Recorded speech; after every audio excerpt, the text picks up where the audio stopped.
Hi, this is The Greatest Story Ever Played. I'm Dan, and today I'm going to be talking about Sunset. A description for this game is Kay is a magic researcher and a development officer at one of the greatest corporations in the country. She loves her life and her job, but today, after work, she'll be forced to do something that proves just how lonely her life truly is. Because today, she signs the divorce papers.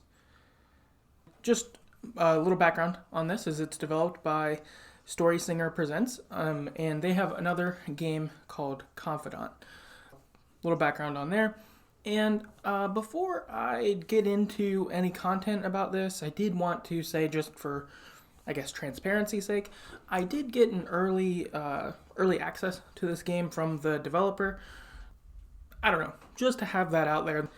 I wanted to, I guess, be forward with you. I think also with that, I didn't, make any promises as to what I would say about the game or not say or something like that. So you're still getting the same kind of review and recap you would otherwise, but I don't know. I just wanted that stated out there ahead of time or whatever, just in case that matters to anyone. Now, as this game has, I guess, come out today, then on Friday, May 8th, if you're listening to this, then, so this just came out, and it's available for free on a web browser. That's what it's played under, so I'll have a link inside the notes for it. But since it's a brand new game, though, what I'm going to do is do some non-spoiler thoughts before I go into the kind of more traditional spoilery recap review type thing that I normally do. So, just, I don't know, hitting all that stuff up front. So, non-spoiler thoughts on the game. It's nice. It's a short little game, maybe a half an hour, I think is roughly how long it took me. It could maybe be shorter if you were clicking fast, or maybe slower if you were pacing it even more. But it was nice. Good, quick experience. As I mentioned, it's available for free, so click the link and go check it out. And what this game is a visual novel, and in it you go through Kay's thoughts and interactions. So some of it, you kind of got the Kay monologue going in her head. Today is the day, blah, blah, blah, blah, blah. Or Kay interacting with someone, or Kay sees someone, and then here's what Kay thinks about them, and then interacts with them. So that's kind of how this story is told. I like the setting inside this story because Kay works in magic, but it feels like life is sort of normal otherwise. It feels kind of like life today, except also there's magic. If you know how and can afford to use it, kind of thing. Almost like Harry Potter-like in some senses, except everyone has magic. There were parts that kind of reminded me of like the Ministry of Magic, if she had worked somewhere sort of like that. There's sort of a mode with that, in a sense. So there's magic in this world, which is cool. I think it's interesting, for sure. And lastly, I enjoyed the music throughout it. So at varying points, there's music as you're hearing the story, and I enjoyed that quite a bit. I thought the music was cool, I thought it sounded good, and I think fit pretty well with the story. So those are some non-spoiler thoughts just off top. Again, highly recommend just going and checking out. I enjoyed the game. I thought it was a good time and thought it was pretty good. So yeah, I would go check it out. I think that would probably be best, especially since it's pretty short. But I guess for anyone who wants to continue from here, I'm going to be spoiling the whole game and pulling out, the story as it happened, and pulling out some specific moments I thought were especially cool. So yeah, spoilers are now. Okay, so the game begins, and it's Kay waking up before work. She says, "I'm a mess today. I don't look it, but I'm a mess today. The reason I'm a mess is I'm going to be signing my divorce papers tonight." So, heavy way to start your day. From here, Kay teleports to the office to go to work. And so she pulls out a gemstone and does her teleportation spell, thinks of the office, and then boom, she's there, which was cool. cool way to transport. Yeah, that'd be a nice way to go to work. She gets to work and she talks to Justin, who's the security guard. He's really friendly. He has a gemstone. You find out that the researchers, the excess gemstones that they kind of have, the security guards get some as kind of a, I don't know, perk of working at their place. And so she goes inside the office. She sees Heather, who is one of the people on her team who reports to her. Heather's a good worker, but is, a little scared of the boss, apprehensive. It seems a little around authority because it's her boss kind of thing. And they work in research and development.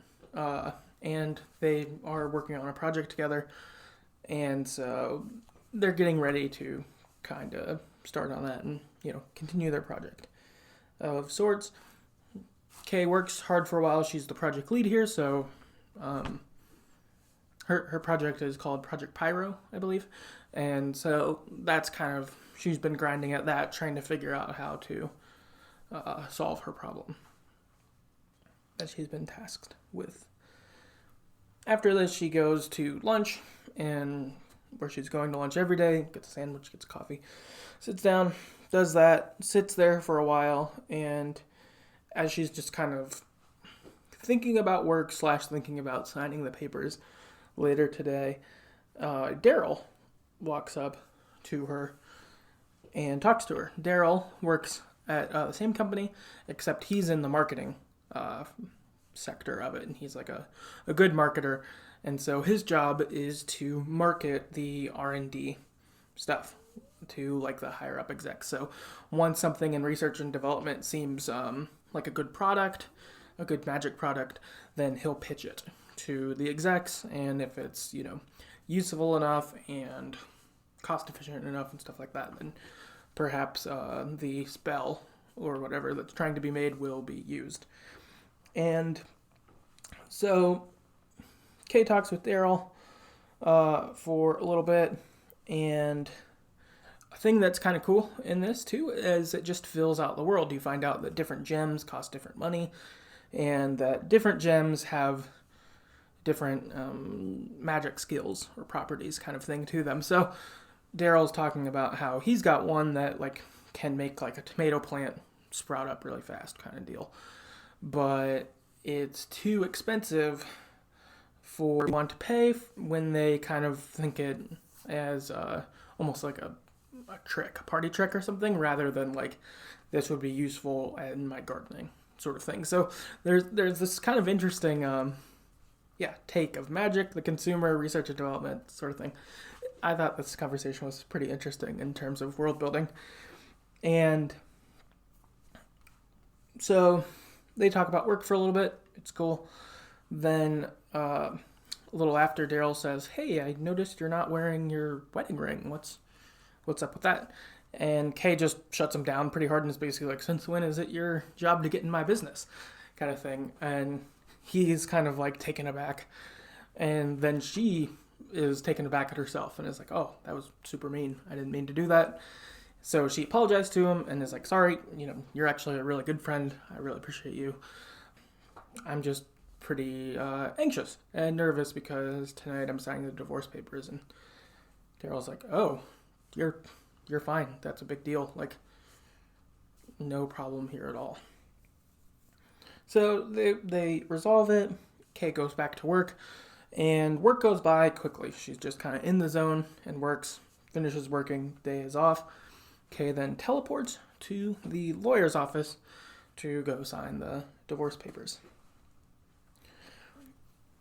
Inside the office, she sees Matt is already sitting there, who is her husband, who she's about to divorce. And when you have Kay get into the lawyer's office, you have this really good section of the internal like thoughts and feelings of Kay as this is going. She's like, "I walk into the room, I see him. He's dressed this way because he always would be. I went to do this thing, but then I felt nervous or I felt dumb," or like those kinds of things. And it felt very authentic, I guess is what I'd say. I imagine that is how this feels, is when you're in that when you're getting ready to sign these papers. I bet it feels all those ways. And it felt like that a lot in the story. I thought that was super on point. And she's getting ready to sign the paper. And then she looks at Matt before she does. And you kind of have these thoughts of their relationship past. And in the end, you find out that they met at work, that they worked on a project together. So I imagine everything at the company they work at is probably a bit weirder if they have a lot of mutual colleagues. They both work there and now are splitting up. I imagine that's a challenge in itself. And right before she signs it, she says, Matt, do you want to divorce because of work? Is it because of my job? Am I too involved with it? And he says, no, it's not about work. We've talked about this before. And as it's kind of dialogued through, you see that there has been kind of an ongoing conflict regarding their lives and their work and, I don't know, just their relationship not working out ultimately. And so some of it is in conversation and some of it is Kay's memories as experience is going on. So you get a little of both. And there are a couple excerpts from it that I thought were pretty good. So I wrote them down and I'm going to read them for us. One of them, Kay, this is in her mind, says, I didn't even notice it coming apart. And now we're here.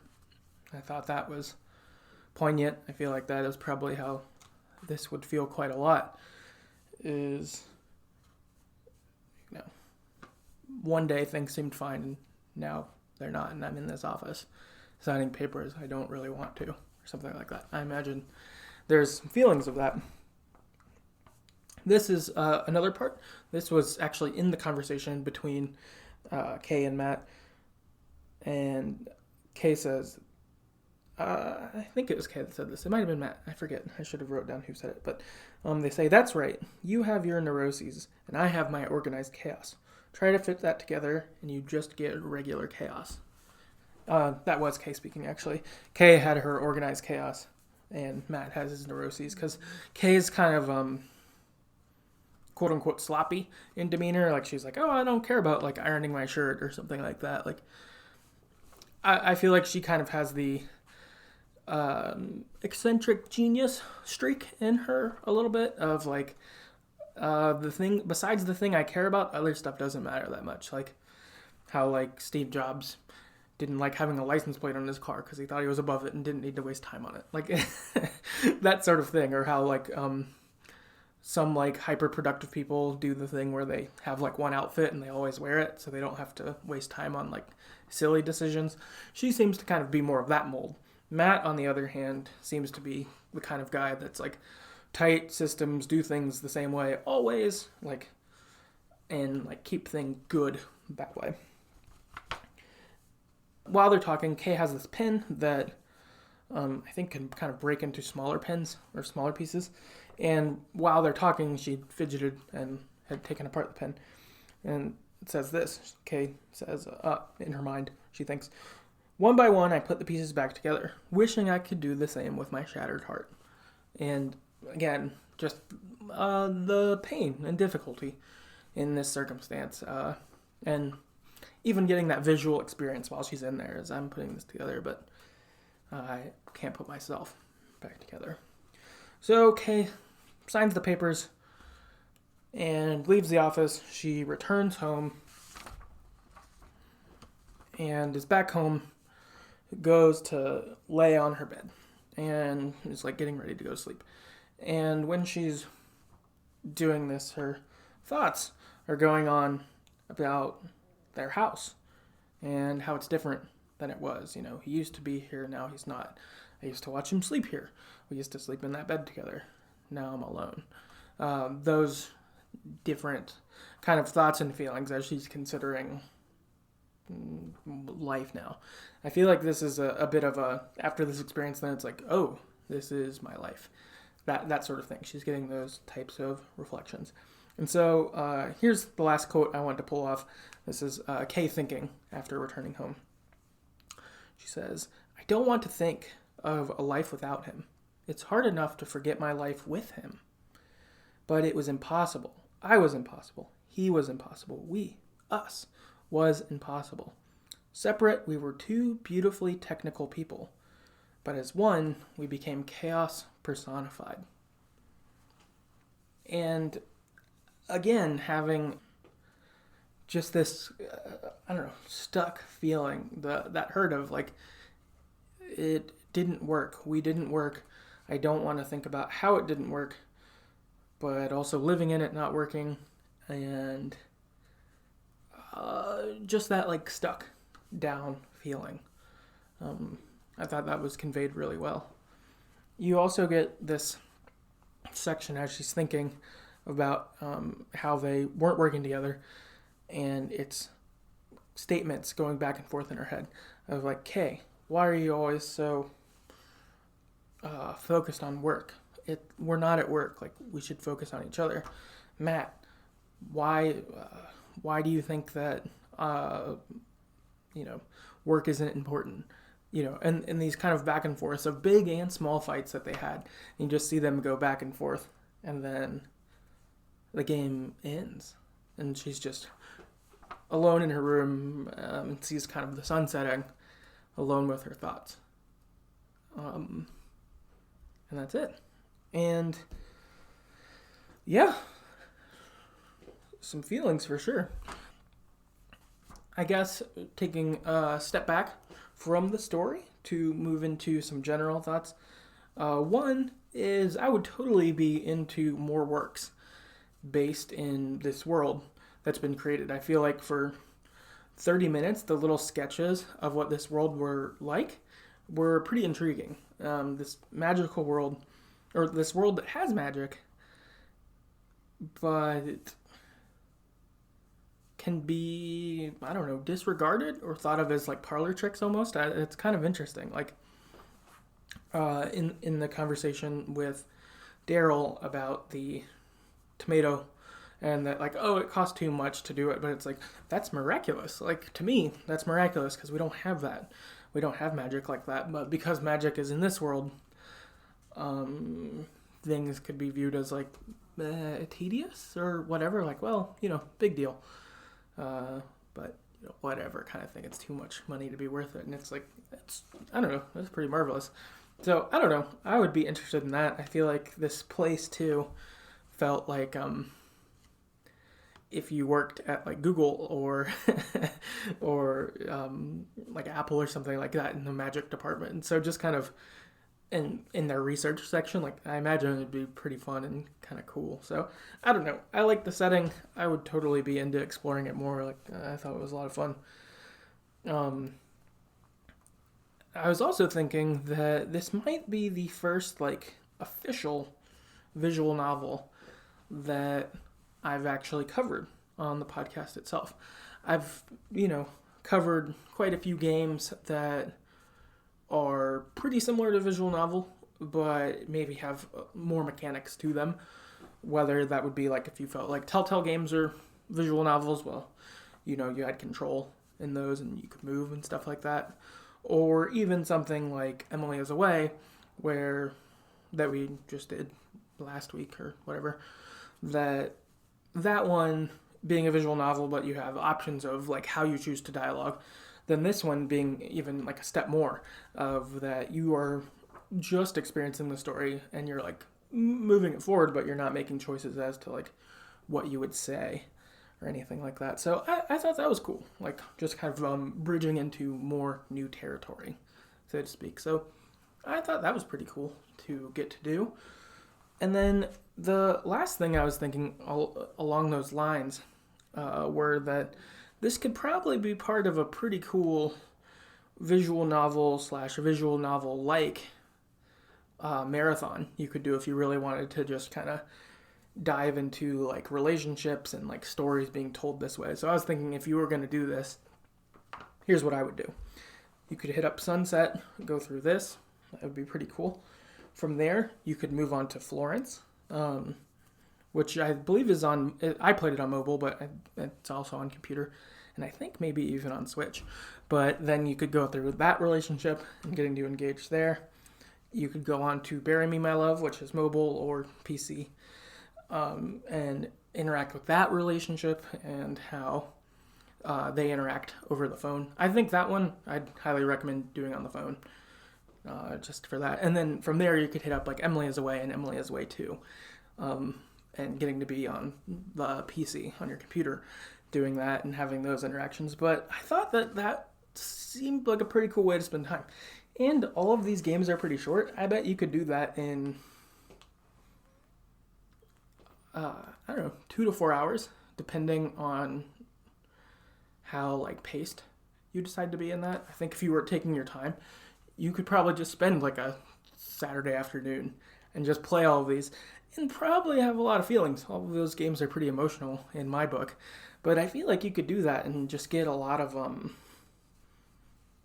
I don't know, cool experiential storytelling in a pretty like similar-ish way kind of thing. So I don't know.